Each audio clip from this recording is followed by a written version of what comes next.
आज के वीडियो में हम क्रॉम्पटन के Q1 के रिजल्ट को डिस्कस करने वाले हैं। अब यहाँ पे इसका जो Q1 का रिजल्ट है इसको देखने के लिए हम BSE पे आएंगे और BSE पे आने के बाद में आप यहाँ पे देख सकते हो, यहाँ पे आज इसका रिजल्ट आया है। इस पे क्लिक यहाँ पे करेंगे तो हमारे पास में एक नया टैब ओपन हो जाएगा और इस टैब में जब मैं यहाँ पे क्लिक यहाँ पे करूँगा तो मेरे पास इसका रिजल्ट यहाँ पे ओपन हो जाता है। अब इसको हम यहाँ पे डिस्कस कर लेते हैं। यहाँ पे आप क्लियरली देख रहे हो, इधर देखो, थोड़ा सा जूम इसको करने के बाद में आई होप आपको अभी समझ ये सारे अच्छे से क्लियर दिखाई दे रहा है। इसको इधर कर देता हूँ। तो जून 25 को हम कंपेयर करेंगे जून 24 से। अब देखो जून 24 में जो रेवेन्यू से जो तो आपका रेवेन्यू था वो कितना था, 2137 करोड़। इस बार कितना आया है, 2000 करोड़ के आसपास आया।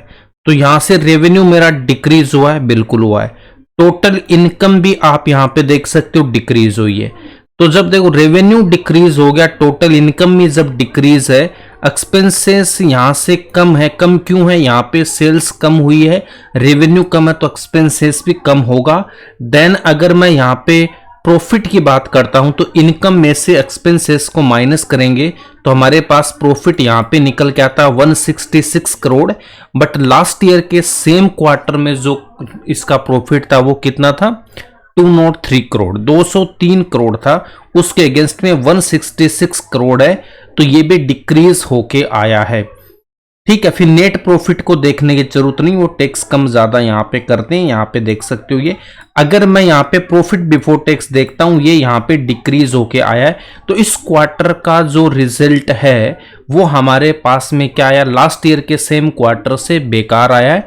बट कोई दिक्कत नहीं है, इस पे मैंने एक डिटेल वीडियो बनाया था, उस वीडियो को आप प्ले लिस्ट में जाके देख सकते हो। आज ये जो स्टॉक है वो ट्रेड कर रहा है 319 पे ट्रेड कर रहा है। और अभी मैं इसको देखता हूं, यहाँ पे जो मैंने इसका डिटेल वीडियो बनाया था आपको प्ले लिस्ट में मिल जाएगा, जाके देख लेना। वहां पे मैंने क्लियरली ये बोला था, ये दो हम अपने यहाँ पे टारगेट थे। एक तो कितना हमारे पास में 46% और दूसरा है 55% के दो टारगेट हैं।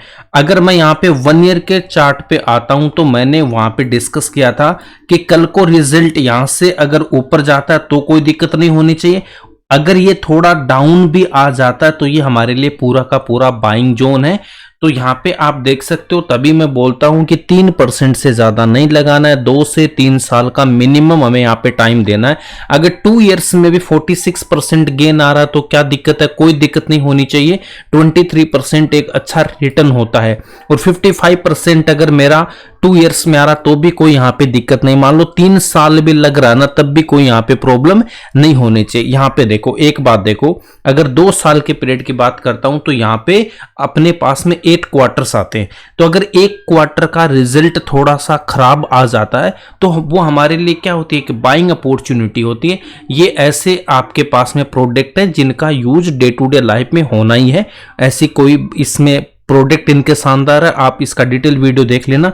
उससे पहले एक बात और देखो, यहाँ पे अगर मैं बात करता हूं इस पीरियड की, अगर यहाँ पे किसी ने कोई बाई किया होगा स्टॉक को, यहाँ पे किसी ने मान लो सपोज यहाँ पे किसी ने बाई किया था, है ना, लेट से किसी ने यहाँ पे बाई किया है, तो उसने कितने टाइम तक इस स्टॉक को होल्ड किया। देखो अगर यहाँ पे कोई बाइंग किया है तो ये जो स्टॉक है कितने टाइम तक उसने होल्ड किया। देखो स्टॉक का होल्डिंग पीरियड थोड़ा सा कंसोलिडेट में होता है ना, तब वो ज्यादा रहता है। जब चलना स्टार्ट करता है ना तो वो बहुत जल्दी ज्यादा रिटर्न दे के जाता है। यहाँ पे आप देख सकते हो क्लियरली, जब ये यहां से स्टॉक चलना स्टार्ट किया तो इसने ऑलमोस्ट 80% का गेन दिया। कितने टाइम पीरियड में दिया मुझे, यहां पे आपके पास में ये जो टाइम पीरियड है ये आपका है कितना, 170 डेज में ले लेता हूं, चलो ना। तो 170 डेज में ऊपर रेड वाले कैंडल को भी इंक्लूड कर लिया तो 170 डेज का मतलब क्या हो जाएगा, आप अगर 30 से डिवाइड करोगे तो ऑलमोस्ट 5.5 महीने होते हैं ना। 5.6 मतलब 5.5 या 6 महीने मान लेते हैं, चलो 6 महीने में आपको अगर 80% गेन मिल गया। बट यहाँ पे देखो होल्डिंग पीरियड की मैं बात करता हूं ना, जिसने इस पीरियड में यहाँ पे वेट किया है कितने टाइम तक, ये स्टॉक ऑलमोस्ट 380 डेज बिल्कुल भी नहीं चला था। 380 दिन तक इस स्टॉक ने कोई रिटर्न नहीं दिया था। आप देख रहे हो 380 दिन का मतलब है ऑलमोस्ट 1 साल से ज्यादा। तो किसी ने इतना पेशेंस यहां पे दिखाया ना कि 1 साल से ज्यादा होल्ड किया है, उसको नेक्स्ट 6 महीने में, मतलब ये मान लो 18 से 19 महीने में उसको 80% का गेन मिला है। तो यहां पे पेशेंस दिखाना पड़ेगा, जब 80% ऐसे नहीं मिल जाता है ना। तो 80% गेन लेने के लिए यहां पे आपको बैठना था। आप देख सकते हो क्लियरली ऑल टाइम हाई के आसपास आया था, यहां पे देख रहे हो ना। इसको यहां से हटाता हूं तो ये जो आपके पास में प्राइस है वो क्या आपका ऑल टाइम हाई के आसपास है, इधर आप देख रहे हो यहां पे, ठीक है। इस अगर थोड़ा सा और नीचे लेता हूं तो ये जो हाई मारा था इसके आसपास था। इसलिए बोलता हूं जब प्राइस लौट के ऊपर आता तो हमें यहां प्रॉफिट बुक करना था। अगर जिसने नहीं प्रॉफिट बुक किया तो वो स्टॉक वापस देखो नीचे आ गया इतना, है ना। तो यहां पे हमें ऐसे ही करना, जब ऊपर जाएगा हम अपना प्रॉफिट बुक करेंगे, फिर इसमें एंट्री का मौका आएगा तो एंट्री लेंगे, उसके बाद हम यहां पे होल्ड करेंगे। तो यहां पे आप देखो थोड़ा सा आपको 2 से 3 साल का टाइम पीरियड लेके चलना पड़ता है। अगर इतना टाइम दोगे ना, अब इस पीरियड में कोई होल्ड कर पाएगा उसको ये रैली मिलेगी आगे जो आने वाली है ना। तो कुछ स्टॉक्स में तुरंत हमारी बाई करने के बाद भी आ जाएगा रैली, और कुछ स्टॉक्स का अगर क्वार्टरली रिजल्ट थोड़ा सा खराब आ जाता है 1-2 क्वार्टर, तो वहां पे थोड़ा सा टाइम पीरियड ज्यादा लग जाता है। इसीलिए बोलता हूं 3% से ज्यादा बिल्कुल नहीं लगाना है। और क्या ध्यान में रखना है, वो पैसा लगाना जो अगले आपको 2-3 साल या मैं तो बोलता हूं 5 साल के लिए रिक्वायरमेंट नहीं हो। आपके जो भी खर्चे हैं, जो भी मंथली खर्चे हैं, वो पूरे होने के बाद आपके पास जो एक्स्ट्रा पैसा बच रहा है उसी को लगाना। ऐसा नहीं कि मैं 3 महीने 5 महीने या 1 महीने के लिए लगा देता हूं, अगले महीने मेरे को पैसे की रिक्वायरमेंट है, यहां से कुछ प्रॉफिट ले लेता हूं 5% 10%।